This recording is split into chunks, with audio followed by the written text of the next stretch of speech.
What's up, creators, and welcome back to the Alaska Steam Hub. I'm Monica, and today I brought my friend Drew so that we can learn how to make dream catchers. Alrighty, so to make my hoop for my dream catcher, I'm gonna head to Tinkercad and create a 3D design.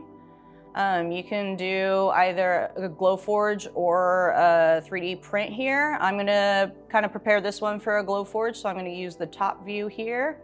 And first, I'm gonna drag out a cylinder. And I want this to be, let's say, 180 millimeters each way. We'll let it buffer and load. I'll get it centered. Go back to top view. I just like this for Glowforge since we're working in, just 2 dimensions. And then I'm gonna copy and paste my cylinder. And I'm gonna scale this one down a little bit to 160 because that's gonna be the inside of it. And then I'm going to turn it into a hole, and I learned how to use the align tool, so I'm going to do that to make sure it's perfectly centered. I don't want a lopsided hoop. Then I'm going to union group these guys together, and I'm not paying attention to the measurements on the Z-axis because again, I'm doing this for Glowforge, but if you're 3D printing, you'll want to do that. Now I'm gonna make little holes to kind of make it easier for me to thread my sinew through the hoop. I'm doing 5 millimeters here. You could probably go a little smaller than that, but that's what I'm doing for this guy. I'm gonna raise the height a little bit. I like to be able to see my hole on the top and bottom just to make sure it's gone through all the way. And then I'm gonna change my snap grid settings a little bit just to make it easier to move it around.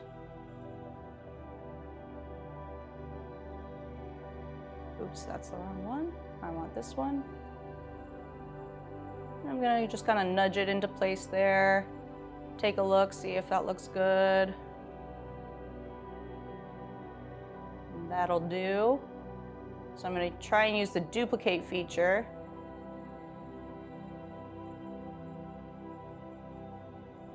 Move it a little slow. Let me change my snap grid. I'm just gonna scooch this to where I want it to be.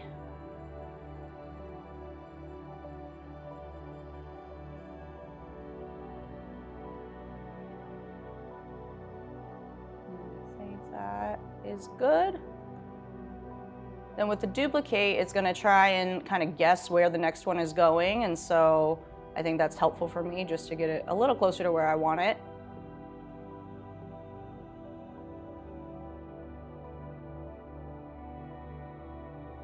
Okay, now I got that last one in place. I'm gonna change my view to top again so I can see it right. Group everything together. And I think that looks good.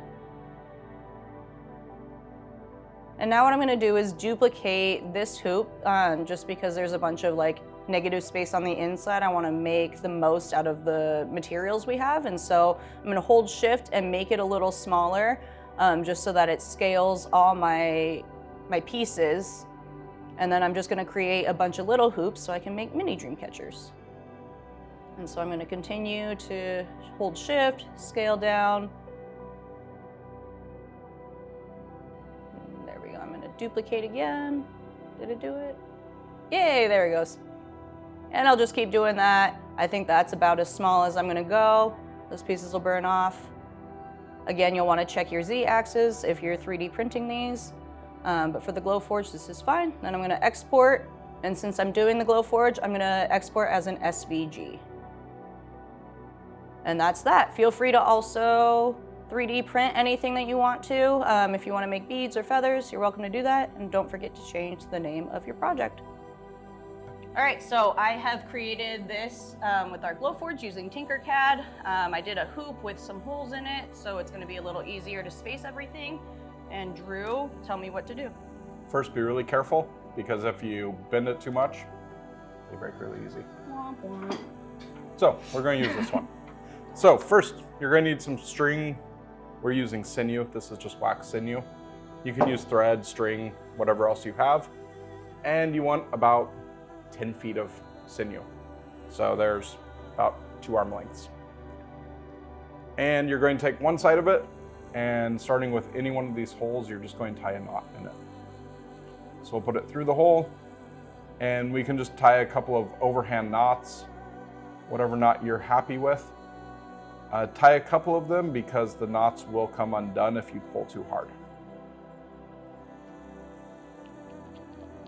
About 6, about 8, yeah, that's probably good.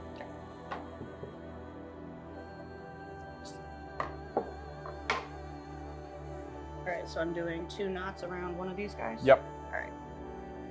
And overhand knots are just fine. Normal knot tying my Yep. shoes? Okay. Yep. Overhand knot, tying your shoe knot, not the bow part. Check. Okay, next thing you're going to do is you're going to take your thread and you're going to fold it in half, Okay. about 6 inches up. Okay. And we're going to put that thread through the hole. Does it matter which way? If you do it the same way every time, it helps. Okay. So I would say just go from the back forward. Okay. And then you have this little loop that's made here. Mm-hmm. Not the loop you're holding, Okay. but the loop underneath in your ring. This under one? Okay. You're going to take this and you're going to put it through towards the back of it. Okay. And then you're going to pull all that thread through. This is the longest part of it. All tangled.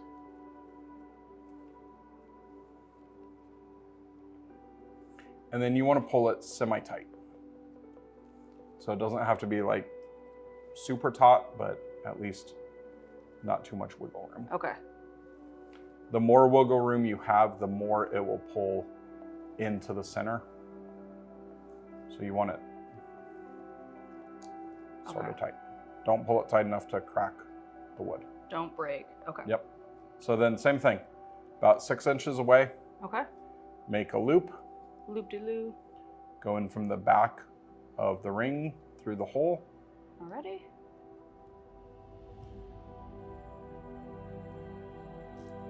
And then take that loop and put it through the loop under the ring that you made. Okay. Did I do that? I think I did. Yes. And then pull all the thread through. Alrighty. Now we repeat this process all the way around the ring. Once you get to where all your holes have the line through them, Okay. you're going to start doing your second row. Okay. So here's where I started with this blue bead. So I went from the wood and I started going through the line this time. So for you, you don't do that one. Oh, I don't do that. So we're one. going to take Okay. it out. So you don't do back to the last hole. Oh, that's right. Okay. The last hole is going to go straight across over to your line. Got it. And this is where you can start putting beads on if you want. I do want. So choose whatever bead color you want to I do. like green. And you can just put a bead on, and Okay. then instead of making the loop and putting it through, Mhm. since we're already threading the bead on, you can thread the bead on. So there's my bead. Okay. And then you're going to go to the next line, which in my case Okay. is this one. So I'm going to this one? Yep. Okay. And we're going to stab through Stab through. and then grab that line through our thread. Okay. So you want to make sure it's through the thread like this Okay. and not outside of your thread. Got it. So you want it, yep, you want it to Okay. go in the loop. And then when you pull it tight, it should make that little loop. If you didn't do it, it just like folds over. Okay. So it's really easy to see if you didn't do it right. And I didn't do it right because my bead did not go all the way down on it. Okay. Is there like a spot on the line where I'm supposed to kind of get it? I normally go right in the middle. Okay. Some people go on the edge, so they pull that knot all the way to the end of it. But I like going right in the Okay. middle. It's a little off center because that's where you want it to be. Okay. And then to hold my tension, Yeah. because if you let go, it starts loosening up a little bit. To hold my tension, I pinch with my thumb and my finger on my left hand, Okay. and then I go and do my next line. And is this the right amount of tension here? Or Yeah, should I that's do- Okay. that's really good tension. Okay. And then pinch it, Okay. and then start your next one. Next bead. So you put your bead on, push your line through with the bead, and then Wait, where am I doing this no, now? don't put the bead through. On this one then? Yeah. Okay. and then we just pull the line through. And you want to keep trying to get your bead all the way down. Push through. Come on. Don't push your bead through. Don't push through. Don't push the bead through. Psych. In fact, it might be better to pull the bead all the way down to the end. You pinch where your knot that you just did, push the bead all the way down, punch the tail in through the hole, and then pull it tight. Okay. Then pinch. Cool. When you get to the end, like I'm pretty much out of thread, Okay. I'm going to just finish it with an overhand knot. And that's okay. I mean, I've built a lot of these, so I'm a lot faster. Okay. But it doesn't matter what speed you're going at. Just take your time, make it nice. So what I'm going to do is I'm just going to put it through. I'm not going to put it through the next one because it's a really small area. Okay. I'm going to skip one, and I've skipped a couple in here. And I'm just going to put it through. And this is a point where you can either just tie an overhand knot. So put it through to make a loop. Okay. So there's the loop. And I put that little tail end through that loop. Okay. Like so.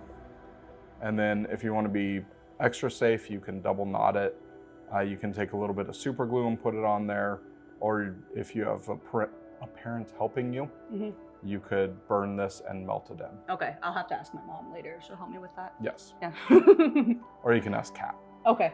She's also a mother figure to me. So I'm just going to double knot it so it stays. Okay.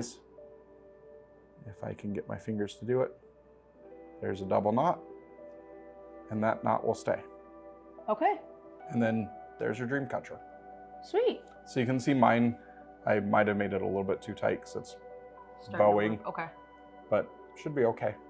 Now you could like laser cut or 3D print little animals or feathers, things to hang down from these Okay. to make it look a little bit cooler. And would you just hang those like from the holes then? Yeah. Okay. I would put like a piece of leather to hang it up right here, and then you Okay. could just hang stuff down from these holes really nicely. Okay. If you want to make it really fancy, you could cut like some fur and wrap it around here, or yarn and wrap it around the wood. Or you could take a marker and just color the wood, Okay. and it would look really good. Nice. Well, thank Yeah. you, Drew. He's got to get going to class. I'm going to keep working on mine. And so go ahead and start doing yours. And yeah, that's that. Have a good rest of your day.